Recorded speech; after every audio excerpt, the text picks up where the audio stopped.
آپ تمام حضرات سے درخواست ہے کہ مرحوم سرور صاحب کے لیے ایک بار سورہ فاتحہ تلاوت۔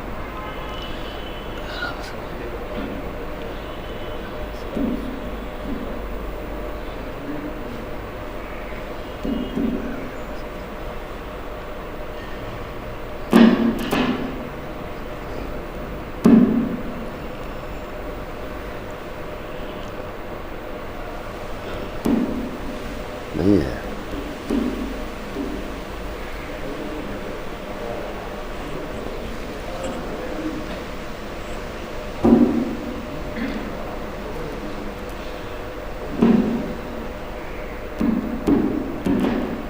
ٹھیک ہے۔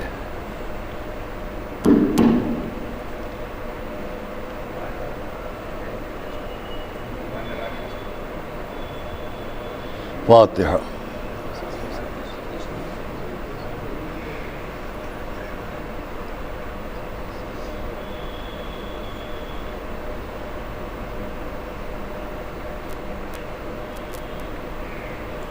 اعوذ باللہ السمیع العلیم من الشیطان اللعین الرجیم، بسم اللہ الرحمن الرحیم، الحمد للہ رب العالمین، والصلاة والسلام علی اشرف الانبیاء والمرسلین، سیدنا و نبینا و شفیعنا ابی القاسم محمد و اہل بیتہ الطیبین الطاہرین المعصومین، ورحمۃ اللہ علی اعدائہم وقاتل قتلتہم اجمعین من الاولین والآخرین، اما بعد فقد قال اللہ سبحانہ فی کتاب مبین وقولہ الحق، بسم اللہ الرحمن الرحیم، ان الدین عند اللہ الاسلام، صلوات محمد علیہ۔ ہم نے آپ کے سامنے قرآن کریم کے جس فقرے سے ابتدا کی ہے اس میں آواز دی گئی ہے کہ اللہ کے نزدیک دین اسلام ہے۔ عزیزان گرامی، میں اپنی طبیعت کی خرابی کی وجہ سے بلند آواز سے نہیں پڑھ سکوں گا، جو آواز ہے اسی پر آپ توجہ کریں، لاؤڈ اسپیکر ٹھیک ہوتا رہے گا۔ تو میں یہ کہوں آپ سے کہ دین اللہ کے نزدیک اسلام ہے، اور اسلام ہی ساری دنیا کے لیے ایک پیغام اس طرح کا ہے کہ وہ سلامتی کا پیغام ہے۔ سلامتی، سلام کا مقصد، اسلام کا مقصد سلامتی ہے۔ اگر سلامتی ہے تو سب کچھ ہے، سلامتی نہیں ہے تو کچھ بھی نہیں ہے۔ ہماری انسانی تہذیب و تمدن کی تاریخ میں فساد، قتل و خون اور فساد، یہی ہماری تاریخ ہے۔ بالکل ٹھیک ہے، چھوڑ دیجیے اس کو۔ اور ہماری یہی انسانی تہذیب و تمدن کی تاریخ ہے جس میں عام طور پر فساد، قتل و خون ریزی۔ قرآن کریم چونکہ ایک انسانی تاریخ بھی ہے، بشریت کی تاریخ ہے، انسانی زندگی کی تاریخ، سب کچھ فعل ملتا ہے قرآن میں، تو ویسے ہی قرآن میں انسان کی، ہماری آپ کی تاریخ بھی، ہسٹری بھی پوری ہے۔ اور جو قرآن نے کہہ دیا وہ دنیا کے مختلف مذاہب میں اپنے اپنے طور پر وہ موجود ہے۔ ناموں کا فرق ہوتا ہے، کسی جگہ کوئی نام ہے، لیکن نام کے فرق سے جو اصل وجہ ہے، سبب ہے، وہ نہیں ختم ہو جاتا۔ مثال کے طور پر زمین زمین ہے، اس زمین کو کوئی ارض کہے گا، کوئی ارض کہے گا، اپنی جگہ پر۔ ویسے ہی باپ کا لفظ تو باپ ہے، اب اس کو ہم اپنی اردو زبان میں بابا، باپ، با، کچھ بھی کہیں، دوسری زبانوں میں اس کے لیے ترجمانی ہو جاتی ہے۔ ماں کا لفظ ہے، پانی کا لفظ ہے۔ تو ڈکشنری جب بن رہی ہوگی، جب لغت بنانے والے لغت بنا رہے ہوں گے، تو کوئی مستحکم طور پر اس کی تاریخ نہیں کہ کس نے کیا لغت بنائی، تو کون سی ڈکشنری ایجاد کی۔ جو انسان جس جگہ تھا وہاں کے ماحول میں جو الفاظ اس کے منہ سے نکلتے تھے وہ آگے بڑھتے تھے، ایک سے دوسرے تک، دوسرے سے تیسرے تک، اور وہ آہستہ آہستہ ایک وہاں پر زبان بن جاتی تھی، لغت بن جاتی تھی۔ ماہر لسانیات، لنگوسٹک کے ماہرین اس کو جانتے ہیں اچھی طرح۔ ہماری زبان میں، ہماری علمی تاریخ میں اس کو جو کچھ بھی ہو وہ ویسے الفاظ کہتے ہیں، الفاظ کی بحث، اس پر سب کچھ ہمارے یہاں بتایا جاتا ہے۔ لسانیات، زبانوں کا ماہر ہونا، ایک الگ شعبہ ہے۔ تو کوئی بھی زبان کا ماہر یہ آپ کو نہیں بتا سکتا کہ ملفوظی شکل میں، الفاظ کی شکل میں ہمارے پاس کہاں سے کیسے الفاظ تدوین پا گئے، مدون ہو گئے، ایک ترتیب میں آ گئے، یہ نہیں ملے گا۔ یہ تو ملے گا مختلف تاریخوں میں کہ حضرت آدم کے بعد ایک وقفہ گزرا اور یہ دنیا ختم ہو گئی، صرف حضرت نوح تھے، ان کے 80 ساتھی رہ گئے سب ملا کر حضرت نوح سمیت، اور ان 80 لوگوں سے پھر دنیا چلی۔ جب کہ حضرت آدم کی وفات کے وقت، یہ کوئی نہیں غور کرتا، نہ اس پر کوئی بحث کرتا ہے، میں آپ کے سامنے کہہ رہا ہوں، حضرت آدم کی وفات کے وقت، ابھی تو ان کی اور آگے نسلیں ہیں، اس وقت صرف حضرت آدم کے نسل میں، ان کی نسل میں ان کے پوتے، نواسے، پوتیاں، پر پوتیاں، پر نواسیاں، یہ سب ملا کے 4000 تھے۔ 4000 حضرت آدم کی وفات کے وقت ان کے چاروں طرف ان کا خاندان جمع ہے۔ اب کئی سو سال گزر گئے، 2-2.5 ہزار سال گزر گئے کہ حضرت نوح کا وقت آیا اور طوفان نوح آیا اور پھر سب کچھ ختم ہو گیا۔ اور پھر مشہور ہوا کہ حضرت نوح کے ساتھ صرف 80 آدمی تھے، تو 4000 اور ان کے بعد جتنے اور ہوں وہ سب ختم ہوئے، کیونکہ اس زمانے میں ایک ایک شخص کی بھی زندگی 900 سال، 930 سال، 800 سال اس طرح ہوتی تھی۔ جتنے انبیاء سابقین میں یا ان کی نسل میں جنہوں میں نام آپ کو ان کے گناتا چلتا، ان ناموں سے آپ پہچانتے کہ مجھے ہر ایک کا سن 900 سال سے کم نہیں ہے، 930، 950، 908، 910۔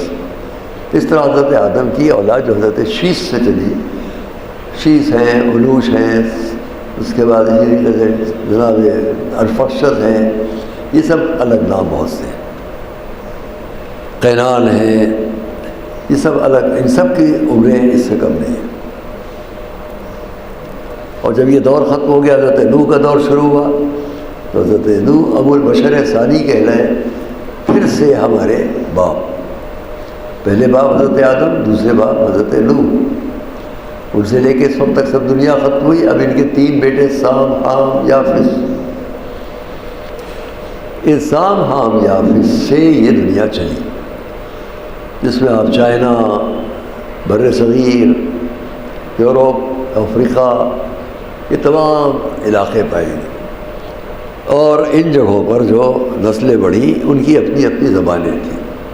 جو وہاں رہ گیا جا کے سب سے اوپر پلیٹو جو آپ کی دنیا کا ہے، جسے چائنا کہا جاتا ہے، بہت بڑا، سب سے اوپر، اتنا بڑا پلیٹو دنیا میں کہیں نہیں ہے، وہاں جو نسل بڑھی وہ زرد رنگ، یورپ وغیرہ میں سرخ رنگ، افریقہ وغیرہ میں سیاہ رنگ، یہاں ہندوستان بھارت میں سیاہ بھی اور مختلف معتدل۔ اس بر صغیر میں یہ سب حضرت ابراہیم کی نسل ہے۔ حضرت ابراہیم کی نسل سے اگر آپ آگے آئیے تو تقریباً 4000 سال میں یہ ساری نسلیں جو ہمارے بر صغیر کی ہیں، اس کو بر صغیر، جو مشرق وسطیٰ اور بر صغیر سب شریک ہیں، مڈل ایسٹ اور یہ ہمارا بر صغیر، یہ سب اس میں شریک ہے۔ ہم لاکھ کوشش کریں کہ ہم ادھر ادھر، حقیقی معنی ایک ہی کہ حضرت ابراہیم کی اولاد میں۔ تو آئیے ہم یہ دیکھیں کہ یہ دنیا حضرت آدم کے وقت سے قتل و خون والی دنیا رہی، ہر ایک نے دوسرے کو مارا، کاٹا، اپنے مفاد کو پورا کیا، یہاں تک کہ غاروں کی زندگی میں بھی ایک ایک گوشت کے لوتھڑے کے لیے، گوشت کے ایک ایک ٹکڑے کے لیے یہ گھرانہ دوسرے گھرانے کو قتل کر دیتا تھا۔ غاروں کی زندگی میں رہ رہے ہیں، لیکن ایک غار سے نکلنے والے ماں باپ وہ یہ فکر ہے ہمارے بچے زندہ رہ جائیں، کسی اصلاح سے وہ کسی کو مار لیں گے، وہی رضا ان کی، ان کے بچوں کی ہوگی، دوسرے تک پہنچنے نہ پائے۔ جو آپ جانوروں میں دیکھتے ہیں، شیروں میں، بھیڑیوں میں، وہی حالت انسان کی بھی تھی جب یہ غاروں کی زندگی میں رہتا تھا، ہڈیوں کے اوزار استعمال کرتا تھا، جو جانور مر گیا سڑ گیا اس کی ہڈیاں ہیں ان کے ہاتھ میں اسلحہ بن جاتے تھے۔ اس قتل و خون کی داستان شروع ہو گئی تھی فوری طور پر اس روئے زمین پر آتے ہی حضرت آدم کے دونوں بیٹوں سے۔ ایک کا نام حابیل ہے، ایک کا نام قابیل ہے۔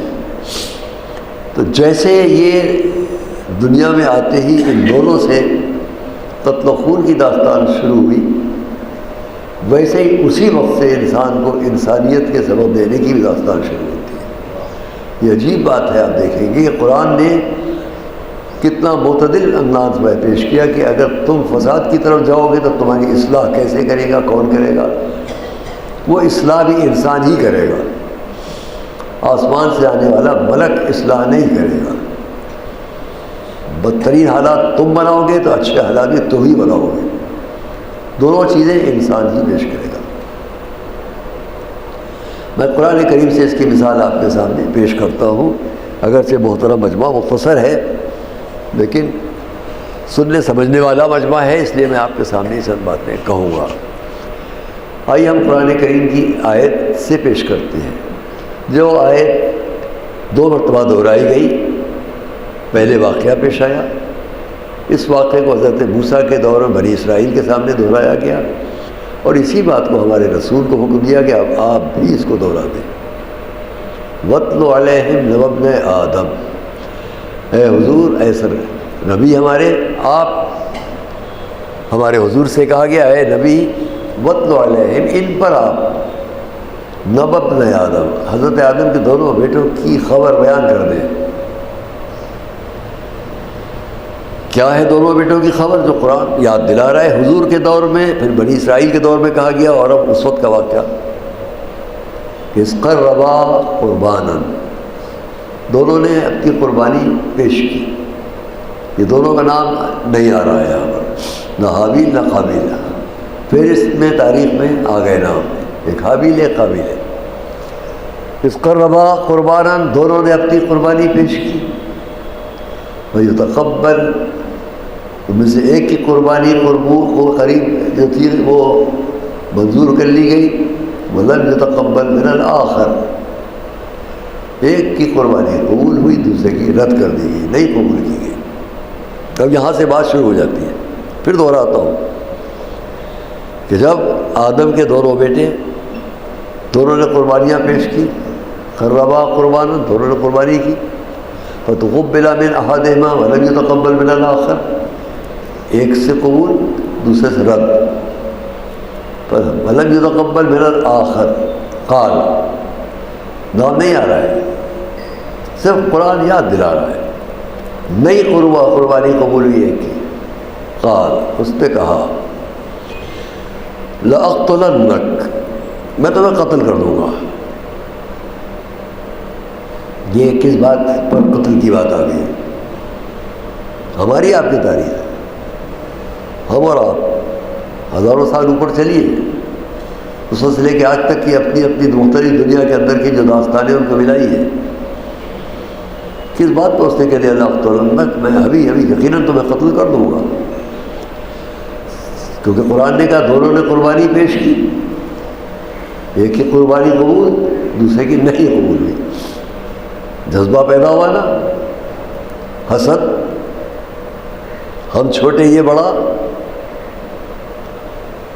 اپنی نیت کے حساب سے جو اس نے قربانی رکھی اس کو نہیں دیکھ رہا ہے، قربانی قبول نہیں ہوئی، اس کی قبول ہو گئی، یہ نہیں دیکھتا کہ اس کی نیت کیا تھی، تمہاری نیت کیا تھی۔ یہ انسانی تاریخ بن رہی ہے، ہم ایک دوسرے کی نیت نہیں پہچانتے، ایک دوسرے سے حسد شروع کر دیتے ہیں، ایک دوسرے کی نیت نہیں پہچانتے، حسد شروع کر دیتے ہیں۔ ہم نے اگر فرض کیجیے یہ کپڑا پہنا ہے اس نیت سے کہ ابھی پہن لے، اس کو جا کے فلاں صاحب کو دیں گے ہم، آپ نے یہ تو دیکھا، یہ تو نہیں دیکھا، یہ کسی کو دینے کے لیے۔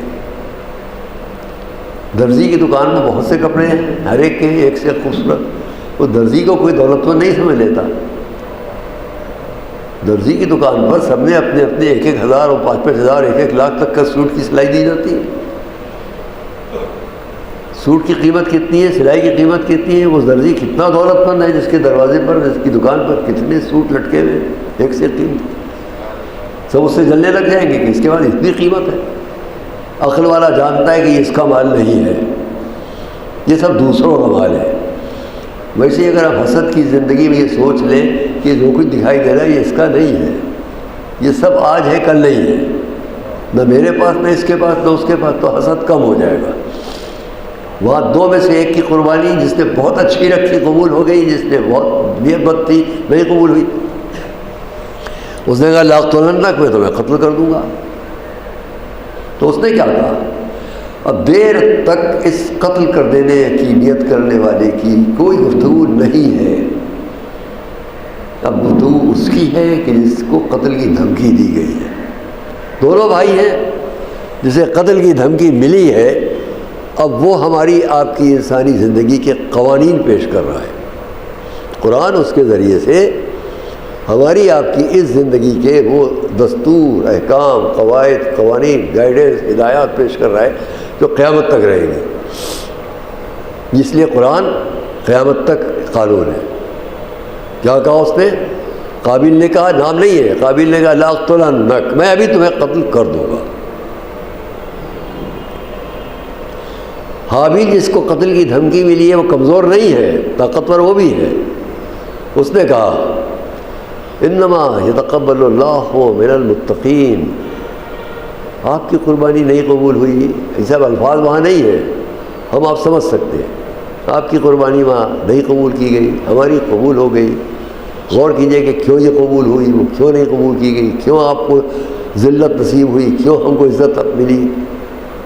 انما یتقبل اللہ من المتقین، اس لیے کہ اللہ اس کی قربانی قبول کرتا ہے جو نیک نیتی سے پاکیزہ کردار رکھتا ہو، اچھا خیال رکھتا ہو، اچھا جذبہ رکھتا ہو، تقویٰ رکھتا ہو، اللہ سے ڈرتا ہو۔ جو اللہ سے ڈرنے والے ہیں ان کی بات وہ پسند کرتا ہے۔ صلوات محمد علیہ، تو صلوات بلند آواز سے ہو۔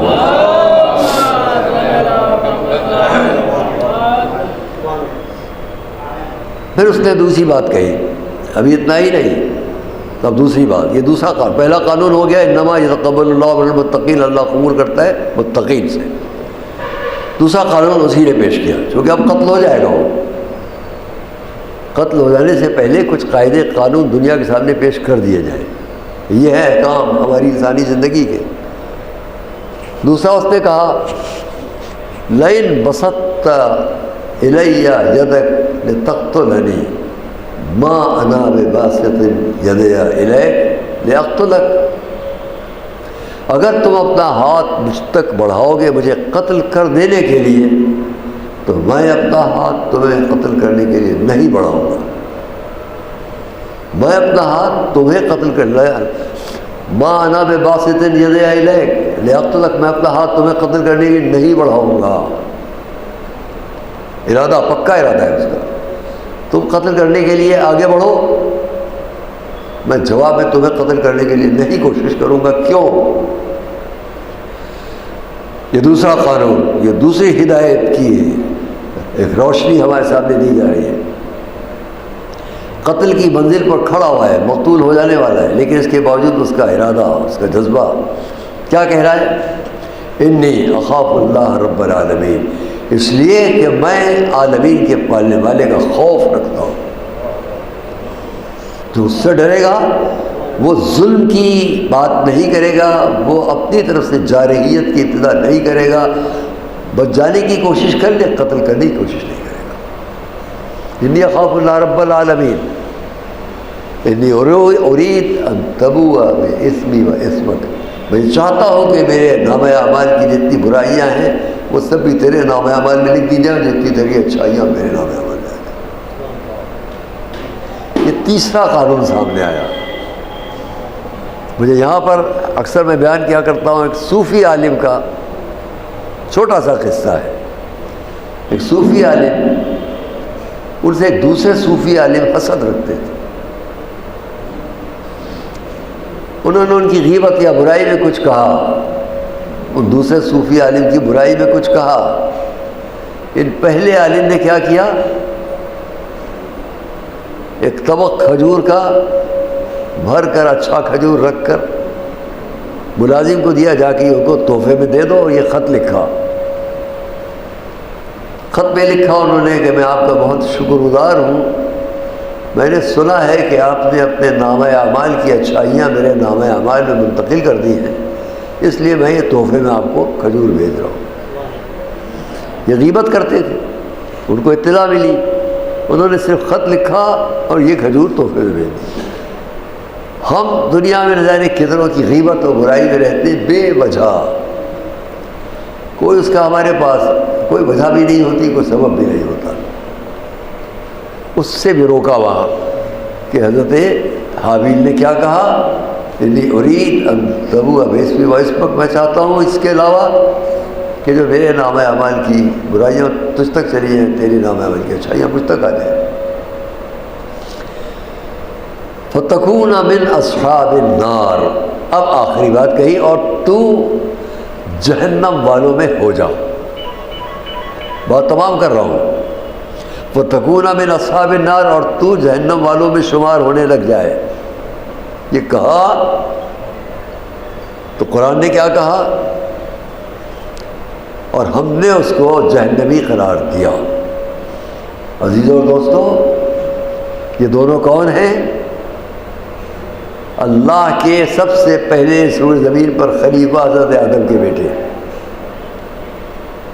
حضرت آدم انی جاعل فی الارض خلیفہ، اللہ کے سب سے پہلے نبی خلیفہ کے دونوں بیٹے ہیں.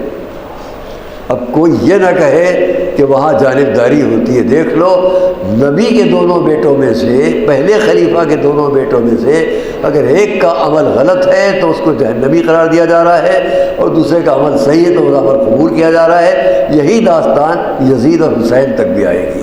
یہ نہیں دیکھا جائے گا کہ یہ کس گھرانے کا تھا. یہ دیکھ لو کہ رسول کے قریب رہنے والوں کی باتیں مت کرو، یہ دیکھ لو کہ رسول کا بیٹا اس کے ساتھ سلوک کون کیا کر رہا ہے. صلوات محمد علیہ وسلم.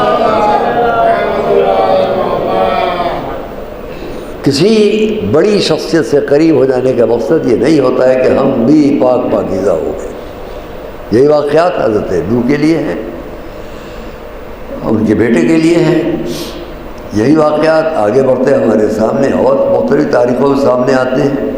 لیکن ہر دور میں انسان کو جو تاریخ مرتب کی جا رہی ہے اس کے اندر آتے آتے ہمارے حضور کا دور آیا، اور جب ہمارے حضور کے دور میں آپ آ گئے تو اس وقت بھی آپ یہی دیکھیں گے کہ حسد کیا ہے، یہ ہمارے خاندان سے کیوں نہیں ہے. حضور کے لیے یہی حسد کہ یہ ہم سے کیوں نہیں ہے. یہودیوں کو حسد کہ ہمارے نسل سے کیوں نہیں ہے. عیسائیوں کو خیال یہ ہم میں سے کیوں نہیں. خبریں سب کو مل رہی تھیں، ایک نبی آنے والا ہے، ایک نبی آنے والا ہے، ایک نبی آنے والا ہے. لیکن کہاں آئے گا، کس قبیلے کس قوم میں، یہ نہیں معلوم تھا. اور اب انہیں معلوم ہوا کہ ایک بچہ ہے جس میں آثار نبوت ہے. جدھر سے حضور جاتے تھے یہودی عیسائی علماء آپ کے پیچھے پیچھے چلتے تھے. کچھ ایسی حیرت انگیز باتیں تھیں. میں ابھی راستے میں ذکر کرتا ہوا آ رہا تھا اپنے بچوں سے کہ جب کمسری تھی، اتفاق سے ہمیں یہ ذکر ہو رہا تھا ہمارے بچوں میں کہ چھوٹے چھوٹے پرندے بھی جانتے ہیں کہ ان کا گھر کہاں ہے. آپ دیکھتے ہیں ٹی وی پر ہزارہا، ابھی ظہیر میاں کہہ رہے ہزارہا پہاڑی چھوٹے چھوٹے سے وہ بنے ہوئے جس کے اندر پرندے اپنا اپنا گھونسلہ پہچانتے ہیں. تشریف لائیے، اپنا اپنا ادھر آ جائیے، اپنا اپنا گھونسلہ پہچانتے ہیں. وہ اپنے بچوں کو جانتے ہیں کہ انہیں کہاں جانا ہے. بابا سمجھ میں نے کہا کہ پینگوئن ہیں کہ سب اپنے بچوں تک آتی ہیں. اس کو لوگ کہہ دیں کہ نیچر ہے. خیر میں اس بحث میں نہیں جاؤں گا کہ نیچر کا بھی خالق کوئی ہوگا. اگر آپ سے نیچر کو خالق مان لیں تو کروڑ آپ کو رب ماننا پڑیں گے. سب کو سمیٹ کر اسلامی ذہن تک چلے جائیں تو وہ ایک سب کے لیے، جہاں انسان کا ذہن مرتکز ہو سکتا ہے، انسان کا ذہن ایک محدود جگہ پر کام کر سکتا ہے. انتشار سے اچھا مرکزیت ہے. اس لیے وحدانیت منتشر ہونے سے بچاتی ہے ذہن کو۔ تو آئیے، ہمارے پاس اس ساری دنیا میں کتنے ایسے ہیں، اسی میں نے مثال دی، جب ہمارے حضور کے بالکل کمسنی ہے، ابھی ماں کی آغوش میں ہیں، شیر خاری کی منزل ہے، اور اس وقت عرب کا قاعدہ یہ تھا کہ بازار لگتا تھا باہر عکاس کا، وہاں بہت سی باتیں اس میں یہ بھی ہوتی تھی کہ عرب کی بہت سی عورتیں ضرورت مند محتاج عورتیں آتی تھیں، اس لیے کہ وہ مکے کے ام القریٰ کے اچھے گھروں کے بچوں کے لوگ جو اپنے بچوں کو کسی کے سپرد کر دینا چاہیں کسی وجہ سے، وہ ان کو لے جائیں گی، پرورش کریں گی اور ان کی غذا اور سبزیوں کا اہتمام کریں گی، جب وہ اس لائق ہو جائیں کہ بڑے ہو جائیں تو واپس پہنچا دینا، ان کے خاندان میں پہنچا دیں۔ یہ طریقہ تھا۔ چونکہ حضرت عبداللہ کی وفات کے بعد ولادت ہوئی ہمارے حضور کی، شکم مادر میں تھے، اور اب اس کے بعد اتنی کم سنی میں کچھ اور بھی وجوہ رہے کہ جس کے بعد حضرت آمنہ کو آپ کی پرورش میں زحمت تھی، تو حضرت عبدالمطلب نے آپ کو لیا اور مکے میں بازار عکاس تک لائے کہ کوئی مناسب شخصیت دکھائی دے تو اس کے حوالے انہیں کر دے۔ بہت سی عورتیں تھیں، ان کو بہت سے گھروں کے لوگوں نے اپنے اپنے بچے دے دیے کہ جاؤ لے جاؤ۔ اب وہ جو بچے دیے گئے ان کو، وہ ان عورتوں کو دیے گئے جن کے سامنے کے حالات اچھے دکھائی دے رہے تھے، لباس، وضع، خطا، سواری، سب سے بدتر حالت میں ایک بیوی بیٹھی ہوئی تھی، لباس بھی غربت کی دلیل تھا، جو خچر تھا وہ اتنا کمزور اور لاغر تھا کہ پتہ نہیں زندہ بھی پہنچ پائے گا گھر تک کہ نہیں، یہ سمجھ کے ان تک کسی نے توجہ نہیں کی۔ یہ انسان قدرت ہوگا، میں کسی وجہ سے آپ سے بیان کر رہا ہوں۔ جب سب جا چکے لوگ، یہ اکیلی مایوس بیٹھی تھی کہ ان کو کسی نے نہیں پوچھا، اب ان کی آگے کی غذا کا انتظام کیا ہوگا۔ اتنے میں سردار مکہ حضرت عبدالمطلب کی آمد ہوئی، اور ظاہر سردار مکہ تھے، آنے کی ایک شان تھی، آئے اپنی گود میں اپنے پوتے کو لیے ہوئے، ان تک پہنچے اور پوچھا بی بی آپ کا نام کیا ہے؟ کہا حلیمہ سعدیہ۔ مبارکباد دی انہوں نے، بخل بخل حلم و سعد، بہت مبارک ہو کہ حلم اور سعد دونوں ایک چیز کا جمع ہے، سعد کا مقصد خوش قسمتی، حلم کا مقصد بردباری۔ تو انہوں نے کہا حلیمہ سعدیہ، یعنی بنی سعد کے قبیلے سے حلیمہ ان کا نام ہے، تو مبارک ہو، حلم و سعد دونوں ایک ساتھ جمع ہیں، کیا آپ میرے بچے کو پرورش کریں گی؟ اس سے بڑھ کے میری خوش قسمتی کیا؟ وہ دے دیا حضور کو، اصول طے کر دیے گئے۔ اب یہاں سے حلیمہ بیان کرتی ہے، جب وہ لے کر چلی، جیسے ہی گود میں لیا تو ان کا بھی بچہ تھا ساتھ میں، لیکن غذا کے لیے حضور نے ہرگز پسند نہیں کیا کہ جو دودھ شریک بھائی ہو اس کے حساب میں وہ شریک ہو جائے۔ یہ پہلی پہچان حلیمہ نے دیکھی کہ اپنے اس کیفیات کو صاف پاک رہنا ہے۔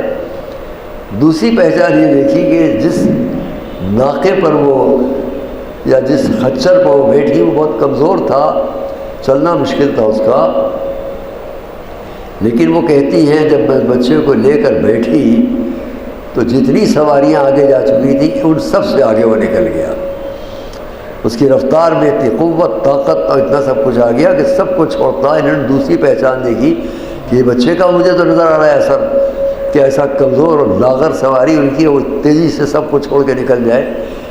تیسری پہچان انہوں نے یہ دیکھی کہ جہاں پر وہ اپنی بکریاں وغیرہ پالتی تھی وہ بہت کمزور، چھوٹا سا ان کا تھا گلہ، تو اس کو کیا کریں، لیکن ان کے آنے سے 1 سال کے اندر اندر اس میں اتنا اضافہ ہوا کہ تمام قرب و جوار کے اور لوگوں سے زیادہ ان کی جو بکریاں وغیرہ تھیں زیادہ ہو گئی۔ انہوں نے تیسری بات دیکھی۔ پھر اس کے 1-2-3 سال کے بعد جب یہ لے کر آئی ہیں تو سب سے بڑی بات جو لوگوں نے لکھی کہ وہاں بڑا شور تھا کہ اب حضرت عبداللہ کا فرزند آ رہا ہے، حضرت عبدالمطلب کا پوتا لایا جا رہا ہے آج، تو پورا گھر مبارکباد کے لیے بھرا ہوا تھا، مکے کی عورتوں سے کہ وہ حضرت آمنہ کو مبارکباد دیں کہ ان کا بچہ آ رہا ہے۔ اب حضور اپنے قدموں سے چلنے کے لائق تھے، جب سے ہی گھر میں داخل ہوئے تو اپنے چھوٹے چھوٹے قدموں سے آپ نے ان عورتوں کے بیچ سے راستہ طے کرنا شروع کیا، اور اس پوری مدت میں آپ نے اپنی ماں کو نہیں دیکھا تھا۔ اس کو بڑے اہتمام سے لوگوں نے لکھا کہ جب حضور گھر میں آئے تو بھرا ہوا تھا گھر عورتوں سے، لیکن آپ کسی کے پاس نہیں رکے، آپ سیدھے اپنی ماں کے پاس پہنچے، گویا بتا دیا کہ نور نور کو پہچانتا ہے۔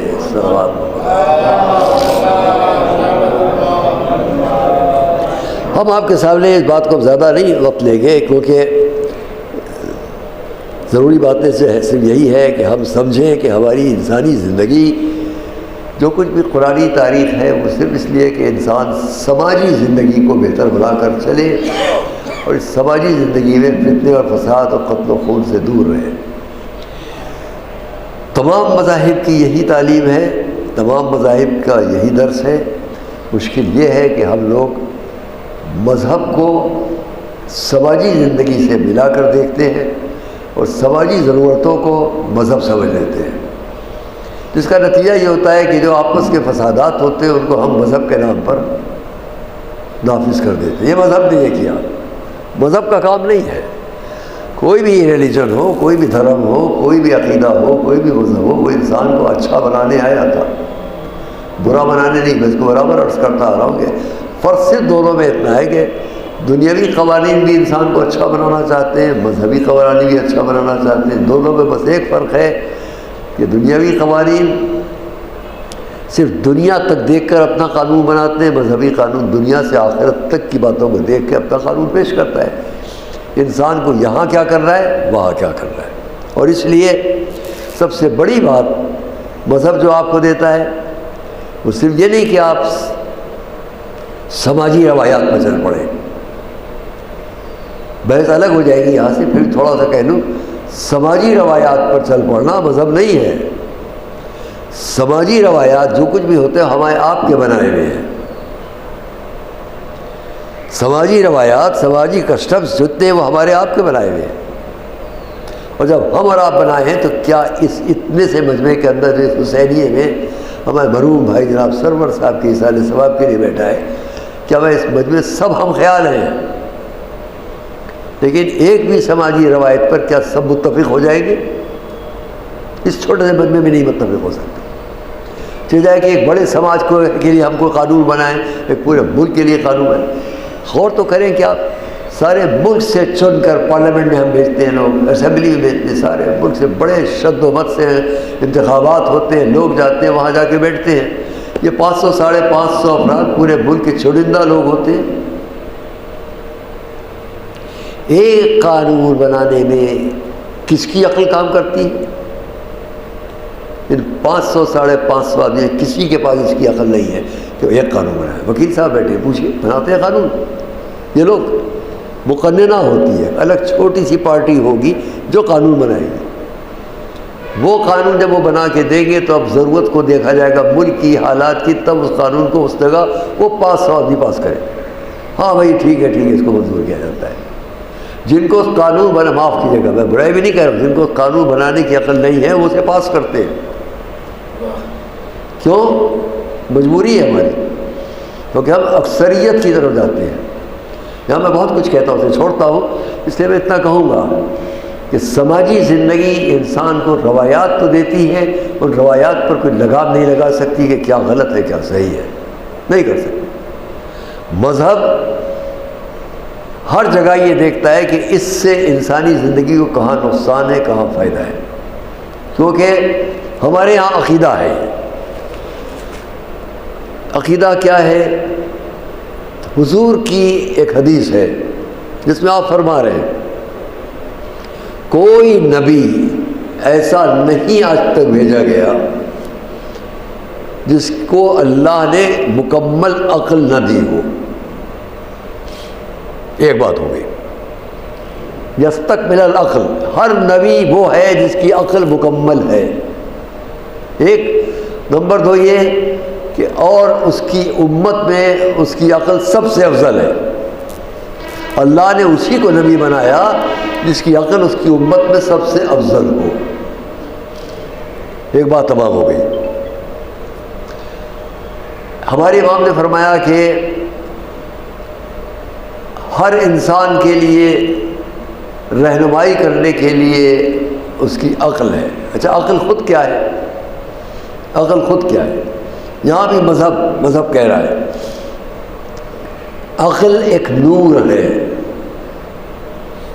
یہ ایک لائٹ ہے، ایک نور ہے جو اللہ نے انسان کے قلب میں، ہم سمجھتے ہیں یہاں نہیں، یہاں قلب میں ودیت کر رکھا ہے۔ یہ نور قلب میں ودیت ہے یہاں، رشتہ یہاں سے اس لیے اس کا ہے کہ وہ یفرق الحق والباطل، وہ حق اور باطل کا فرق کر سکے۔ یہ ہے عقل۔ اب ہم اگر اس عقل کو کمزور کرتے جائیں اپنے دل کی اور خواہشات کی بنیاد پر تو یہ الگ بات ہے۔ اس طرح اگر آپ دیکھیں تو امام نے فرمایا لکل شیء دلیل یا دلیل، ہر شے کے لیے رہنما ہے، رہبری کرنے والا ہے، گائیڈنس دینے والا ہے، ہدایت دینے والا ہے۔ انسان کے لیے اس کی عقل اس کی رہنما ہے۔ لیکن پھر سوال ہے، بہت اچھی بات ہے، عقل کی رہنمائی کرنے والا کون ہے؟ میں اگر آپ اس مجمع سے پوچھوں، ماشاءاللہ بافہم مجمع ہے، امام کا قول ہے، میں آپ کے سامنے نقل کروں، مجھے خود بھی نہیں معلوم، فرما رہے ہیں ہر انسان کے لیے اس کی ایک رہنمائی کرنے والی شے اور وہ ہے عقل۔ پھر سوال ہے کہ عقل کی رہنمائی کون کرتا ہے؟ التفکر، غور و فکر کرنا، یہ عقل کی رہنمائی کرتا ہے۔ اور تیسرا سوال میں بھی کروں گا جس کے لیے مجھے 95% یقین ہے کہ آپ کو نہیں معلوم ہوگا۔ تیسری بات کہ خود تفکر کی رہنمائی کون کرتا ہے؟ عقل کی رہنمائی تفکر، فکر، غور، فکر کی رہنمائی کون کرتا ہے؟ جنہوں نے حدیث کو دیکھا ہو وہ بتا دیں گے، ہر ایک نہیں بتا سکتا۔ میں پریشان ہو رہا ہوں کہ میں شاہ نجف آ تو گیا ہوں، جاؤں گا کدھر سے؟ میری عقل رہنمائی کری ادھر سے آئے تو ادھر سے جاؤ، بیچ میں کوئی رکاوٹ آ گئی، اب کیا کروں؟ اب غور کر کے میں اپنا راستہ نکالوں گا۔ ابھی درخت چھاٹے جا رہے تھے، میں درخت چھاٹ دیا گیا، بیچ میں پڑا ہوا ہے، میں کدھر سے جاؤں؟ میں غور و فکر کروں گا، اچھا یہ کروں وہ کروں، اگر میری عقل نے فکر نے بھی ساتھ نہیں دیا اب کیا کروں؟ کتنا اچھا قول ہے۔ عقل کی رہنمائی ہر انسان کے لیے رہنمائی، گائیڈ اس کی عقل ہے۔ عقل کی گائیڈنس کرنے والے تفکر ہے، غور و فکر، اور خود تفکر کی رہنمائی فی الصمت، خاموشی میں۔ صلوات محمد علیہ، خاموش رہ جانا خود فیصلے تک پہنچا دے گا اب کیا کرنا ہے، کوئی مدد کو آ جائے گا۔ اس طرح ہمارے پاس مذہب اور سماج کی تقسیم میں ہم کو فتنے اور فساد اور قتل و خون تک سماج لے جاتا ہے، لیکن مذہب ہر جگہ بچاتا ہے، کیونکہ مذہب اس عقل و بھروسہ دیتا ہے جو عقل آپ کو غور و فکر سے اور خاموشی سے ان تمام مہلکوں سے نجات دلائے۔ اس لیے مولا علی کا قول ہے فی الصمت منجات، خاموشی ہی میں نجات ہے۔ صلوات محمد علیہ۔ دیکھیے سکوت پر میں نے مضمون لکھا، جب میں مضامین لکھ رہا تھا 114 قرآن کو، تو اس میں میں نے ایک میں سکوت اختیار کرنے کو لکھا تھا، اور یہ 114 قسطیں ہماری تھی قرآن کریم پر، پھر ایک سکوت پر بھی تھی۔ خاموشی میں، سکوت میں بہت سی باتیں، بہت سی جگہوں پر، بس میں آتا ہوں اپنے موضوع کی طرف کہ فساد سے بچنا ہے خاموشی۔ یہ خاموشی کبھی میری فرد کی ہے، اور یہ خاموشی کبھی میری اگر کچھ بات میں اثر ہے ایک سوسائٹی پر، ایک برادری پر، ایک جماعت کے اوپر، تو اس کو بھی میں اپنے رنگ پر لا سکتا ہوں، اور بہت بڑے فساد سے ہم سوسائٹی کو بچا سکتے ہیں۔ میں طعن و طنز کے لیے نہیں کہہ رہا ہوں، سمجھنے سمجھانے کی بات ہے۔ آپ دیکھیں کہ حضور کی زندگی تک اسلام یہی سارے احکام دے رہا ہے، عمل ہو رہا ہے۔ جو اسلام سلامتی کا دین تھا، ساری دنیا کو سلامتی کا پیغام لایا تھا، آپ بھی جانتے ہیں۔ میں مثال میں اگر باتیں شروع کروں تو ابھی آپ کے سامنے اشرا چاہیے اس بات کو پیش کرنے کے لیے، 10 مجلسیں چاہیے کم سے کم، کہ میں بیان کروں کہ ہاں یہ کیا ہے، آیا سلامتی ہے کہ نہیں۔ اگر میں بات کروں نماز سلامتی ہے، کئی مجلسیں چاہیے، روزہ سلامتی ہے، حج سلامتی ہے، ان میں سے ہر ایک کی بنیاد سلامتی پر ہے۔ آپ کہیں جہاد، تو جہاد کی بھی تمام قسمیں سلامتی پر ہیں۔ سب سے آخری قسم، آخری اس کی بات بالسیف، بالقلم ہے، باللسان ہے، بالید ہے، بالنفس ہے، آخر بالسیف، تلوار سے۔ یہاں بھی تلوار سے دفاع ہے، قتال نہیں ہے۔ پورے قرآن میں صرف 2 جگہ قاتلو قتال کی لفظ ہے، یہ تو قتال بہت ہے، لیکن جنگ کرنا جہاں خونریزی ہو جائے وہاں قرآن میں صرف 2 جگہ، وہ بھی وہاں جہاں مکے کے لوگوں کی طرف اشارہ دیا گیا، وہاں عورتیں بچے فریاد کر رہے ہیں کہ ہمیں بچاؤ،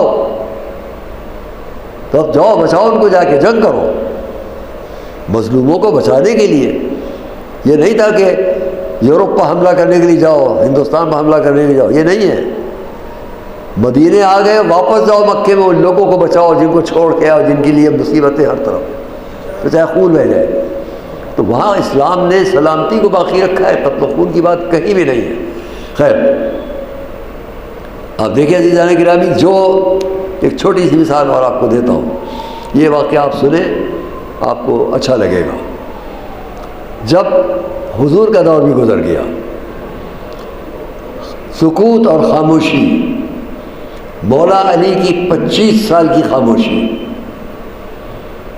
جو خلافتوں کے دور گزرے اس میں مولا علی علم کی ترویج ہے، لیکن جو تلوار بدر و احد و خیبر و خندق ہر جگہ چمکتی رہی، اور جہاں اس نے دفاع کے لیے سب کچھ کیا،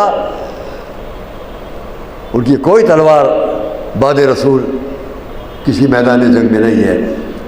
تو 25 سال کی خاموشی کے بعد بھی چین سے نہیں بیٹھنے دیا گیا، تب جمل و صفین اور نہروان ہے۔ لیکن اس عالم میں بھی جب مولا علی اب ظاہری خلافت کے ساتھ بھی ہیں، اور آپ نے مدینے کو چھوڑ دیا، کوفے آ گئے۔ کوفے میں آنے کے بعد جہاں سے پرچم تمام اسلامک اسٹیٹ کا لہرا رہا ہے، کوفے پر۔ کتنی جگہیں جو اب کوفے کے پائے تخت کے ساتھ سے وابستہ ہے۔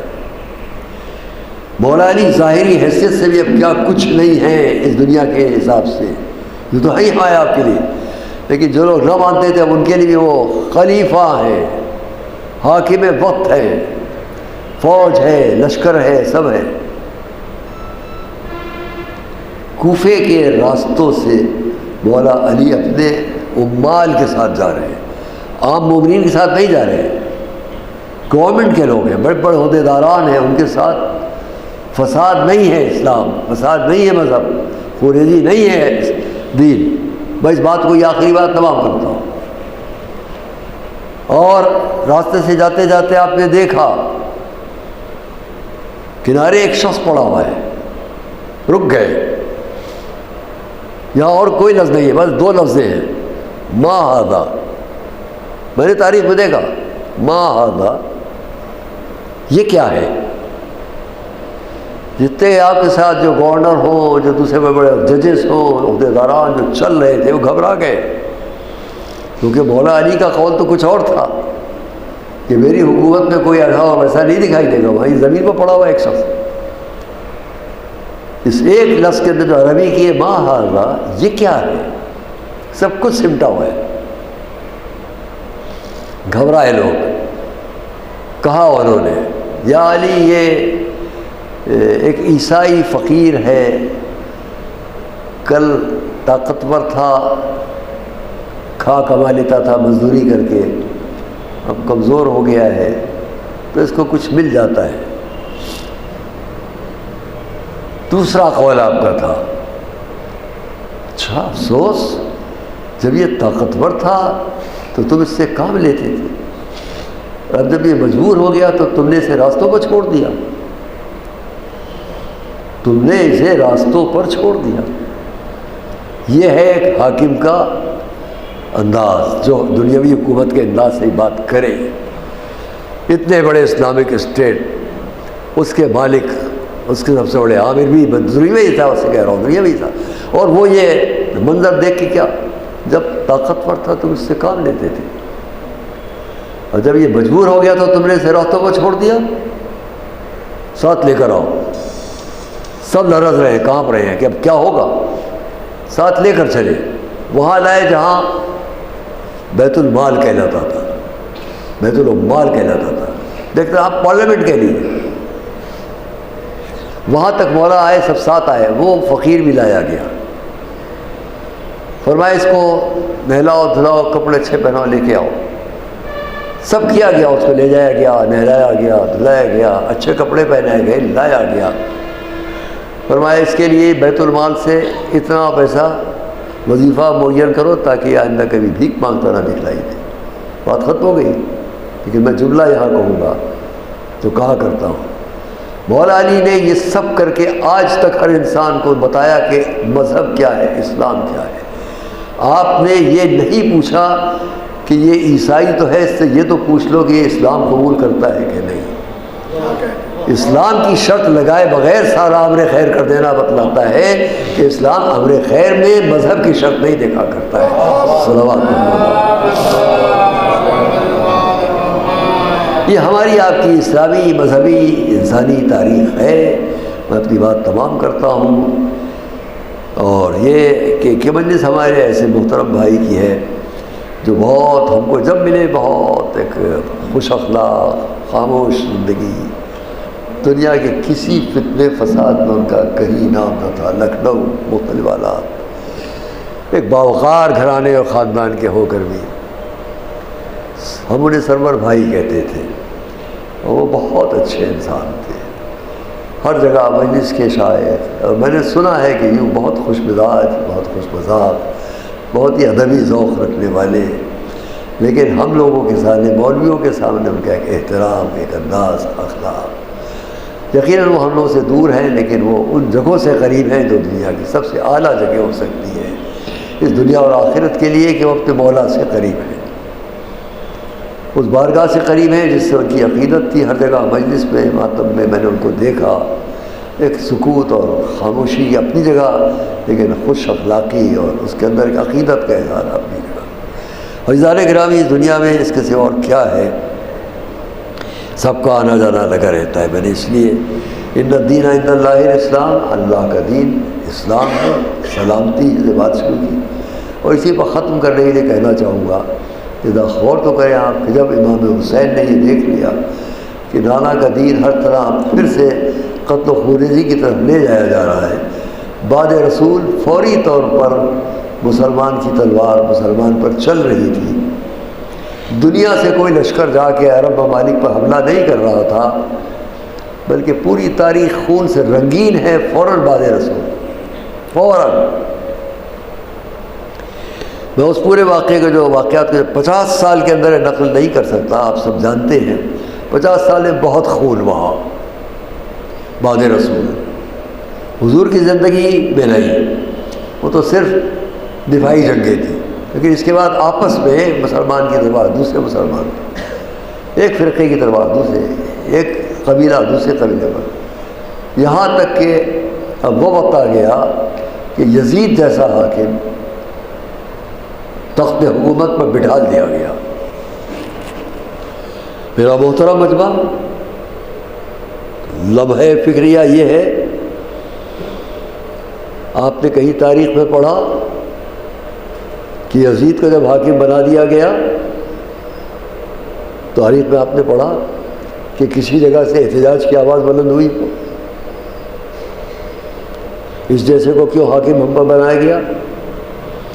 کتنا کچل دیا گیا تھا وہ ذہن کہ جو انسانی قدروں کو بلند کیا گیا تھا، اس کو کتنا پائمال کر دیا گیا تھا کہ یزید جیسا شخص تخت پر بٹھا دیا جائے اور کوئی احتجاج نہ کرے. اور جو احتجاج کرنے اٹھے، آج بھی ہماری اسلامی فکروں کے اندر ایسے لوگ ہیں کہ جو بیلنس کرنے لگتے ہیں کہ آیا یہ احتجاج صحیح تھا یا جس کے خلاف احتجاج کیا گیا وہ صحیح تھا. عبرت کے قابل ہے یہ بات کے لیے. کون احتجاج کرنے اٹھا؟ امام حسین. کس کے خلاف احتجاج کرنے اٹھے؟ یزید. آج بھی ایسے لوگ موجود ہیں جو یہ بیلنس کرنے لگتے ہیں کہ کون صحیح ہے.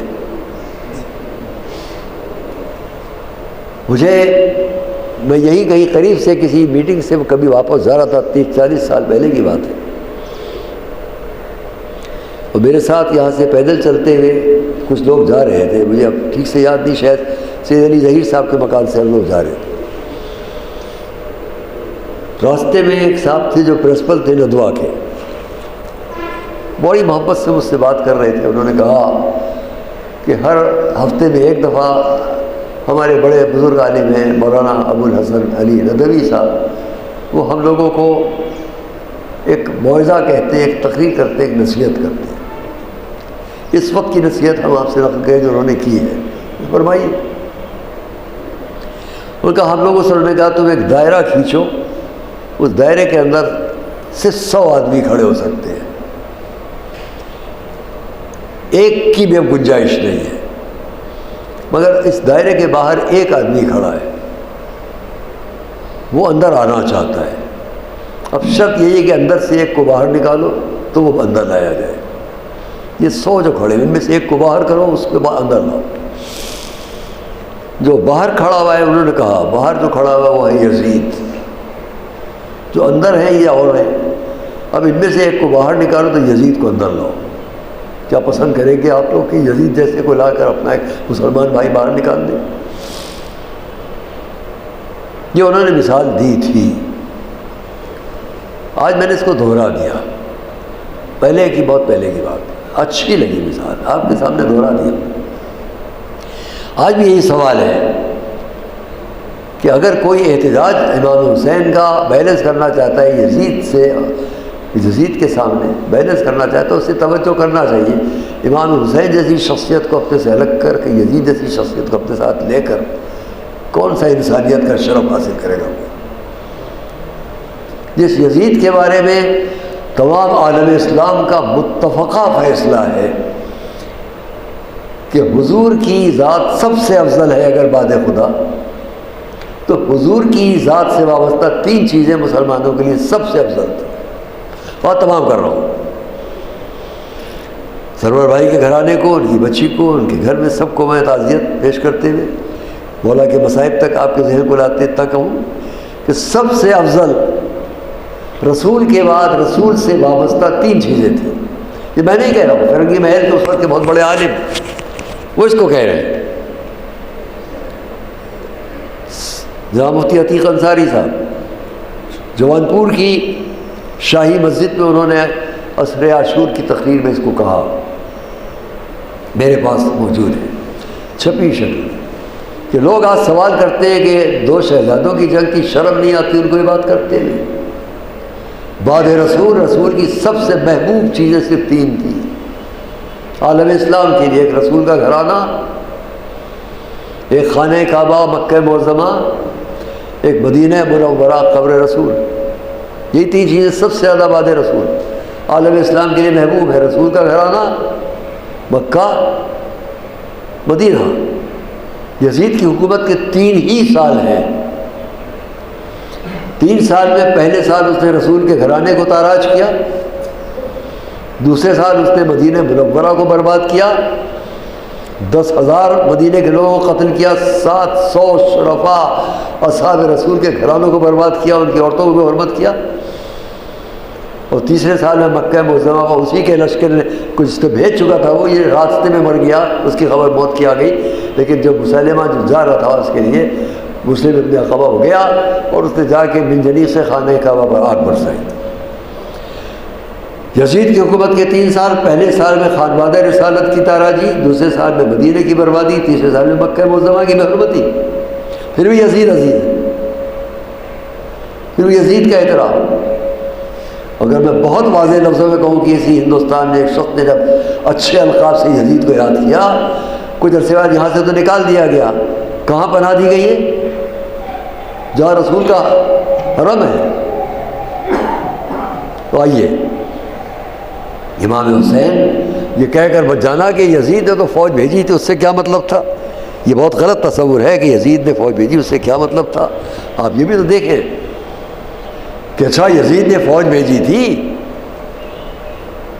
تو کم سے کم یہ کہاں سے اس کا ہر حکم پہنچ رہا تھا مدینہ کربلا. چند لفظ ہے، بات تمام ہے، مسائل کی چند لفظ ہے. یزید کا ہر حکم، حد یہ کہ شب عاشور تک اس کا حکم پہنچ گیا. ابن زیاد سے پسر سعد تک حکم یزید ہے، جیسے ہی خط ملے بس فوراً حملہ کر دو. رات کا سناٹا، شب عاشور، ایک دم سناٹا ٹوٹا.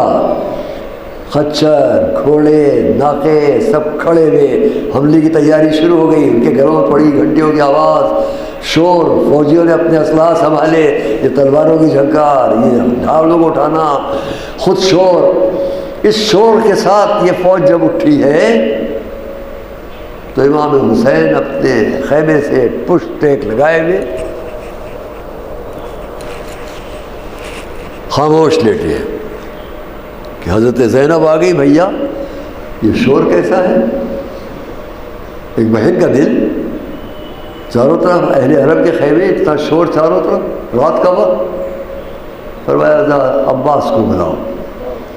حضرت ابو الفضیل عباس بلائے گئے. بھیا عباس جاؤ دیکھو یہ شور کیسا ہے. گئے، ہاتھ اٹھایا، رک جاؤ آپ بڑھنے والے، بتاؤ کیا چاہتے ہو. سب ٹھہر گئے. کہا یزید کا یہ حکم آیا ہے. سنا، اچھا تم لوگ یہیں رکو، اگر اسی وقت جنگ کرنا ہے رکو، میں جا کے اپنے آقا سے پوچھ لوں. جب تک نہ آؤں آگے مت بڑھنا. یہ جلال تھا حضرت ابو الفضل عباس کا، اتنا فرما دیا کسی کے آگے بڑھنے کی ہمت نہیں. آئے، آ کر سب بیان کیا. امام نے جواب دیا، اسی شان سے ٹیک لگائے لیٹے ہوئے. یہ شجاعت ہے حضرت مولا امام حسین. اتنا فرمایا جاؤ ان سے جا کر کہو رسول کے نواسے کو قرآن کی تلاوت اور اللہ کی عبادت بہت پسند ہے. ایک رات کا موقع وہ اس کے لیے اور چاہتا ہے. گئے حضرت عباس، یہ میرے آقا کا جواب ہے. اختلاف ہوا، کچھ کہتے رہے نہیں ابھی جنگ ہوگی، کچھ نے کہا نہیں یہ تو اگر کوئی بھی کہتا تو ہم اس کو موت دیتے. جنگ رات کو ٹل گئی. امام حسین صبح عاشور سے عصر عاشور آ گئی. عصر عاشور جب اب کوئی نہیں ہے، یہ ہے اسلام کا وہ پیغام جو فتنہ اور فساد و قتل و خون سے بچانے کے لیے کہاں تک. میں اپنے اس محترم مجمع سے پوچھوں کیا اب امام حسین اکیلے ہیں؟ جتنے ساتھ کے سب شہید ہو چکے، کیا اب بھی حجت تمام کرنے کا کوئی وقت رہ گیا ہے؟ حضرت عباس قتل ہو چکے، شہید ہو چکے، جوان بیٹا علی اکبر مارا جا چکا، عزیز ترین بھتیجے کی لاش کے ٹکڑے ٹکڑے ہوئے، 6 مہینے کے بچے کے گلے پر تیر لگ چکا. اتنی شہادتوں کے بعد خود سارا جسم مطہر خون سے رنگین ہے، اتنے تیر جسم پر پڑ چکے ہیں. اب بھی حجت تمام کرنے کا کوئی وقت ہے؟ لیکن یہی ہے دین، یہی ہے مذہب، یہی اسلام جو کربلا میں عصر عاشور تک بھی ہمارے سامنے ہے. امام حسین مقتل میں آئے، پہلے سب یاد دلائے رسول کا ماما، رسول کا ناخا، یہ سب. پھر سر سعد نے حکم دیا فوج کو بڑھو. امام وقت نے ہاتھ بلند کیا، ٹھہر جاؤ مجھے کچھ کہنا ہے. راوی نے فقرہ لکھا، فرتدت الالفاظ وسکنت الاجراس. یہ امام وقت کا ہاتھ تھا، بلند ہوا، ٹھہر جاؤ ہمیں کچھ کہنا ہے. لکھا راوی نے کہ جس کی سانس جہاں تھی وہیں رک گئی، جانوروں کے گلوں میں پڑی گھنٹیوں کی آواز خاموش ہو گئی، سناٹا. تو امام نے فرمانا شروع کیا. صرف 3 فقرے. یا ویلکم، افسوس ہے تم سب پر، افسوس ہے تم سب پر. الا ما تقاتلونی، تم سب مجھ سے کس بات پر لڑائی کر رہے ہو؟ حجت تمام ہو رہی ہے، کوئی نہیں ہے، نہ عباس، نہ قاسم، نہ علی اکبر، نہ علی اصغر، نہ عون محمد، کوئی نہیں ہے. الا ما تقاتلونی، تم سب مجھ سے کس بات پر جنگ کر رہے ہو؟ ہمارا شریعت غیرتها، ہمارا سنت بدلتها، ہمارا حق ترکتها. کیا میں نے کسی کا حق چھین لیا؟ کیا میں نے رسول کی سیرت میں کوئی تبدیلی کی، رسول کی شریعت میں کوئی تغیر کیا؟ ایک سناٹا چھایا ہوا تھا، کوئی جواب دینے والا نہیں تھا. عزیزو دوستو، پسر صاحب نے سناٹے کو دیکھا، پکار کر کہا تم کس کے سامنے کھڑے ہو؟ یہ قیامت تک کھڑے سوال کرتے رہے، ہمارے پاس کوئی جواب نہیں ہے. بڑھو، بڑھ کے حملہ کرو. کہو کہ خاموش، کیوں خاموش کھڑے ہو؟ بس چاروں طرف سے فوجیں امڑی. جس کے ہاتھ میں تلوار تھی اس نے تلوار بلند کی، جس کے پاس نیزہ تھا اس نے نیزہ اٹھایا، جس کے پاس کچھ نہیں تھا اس کی جھولیوں میں پتھر تھے، اس نے پتھر مارنا شروع کیے.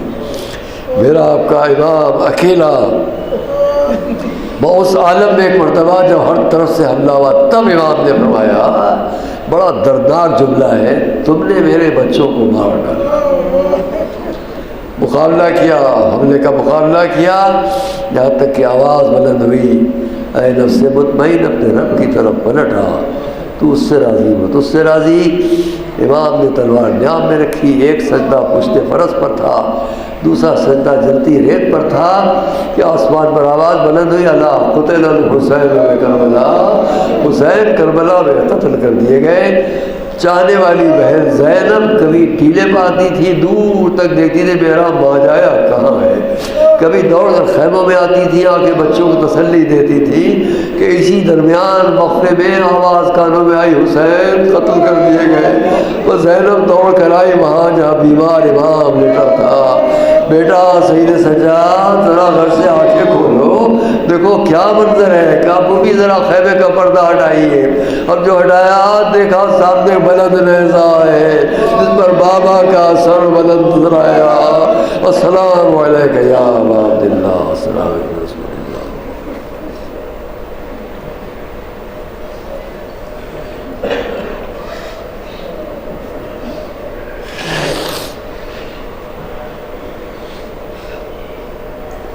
آپ تو حضرات سے درخواست ہے کہ مرحوم جناب سرور صاحب کے لیے ایک بار اور اصالِ ثواب فرمائیں.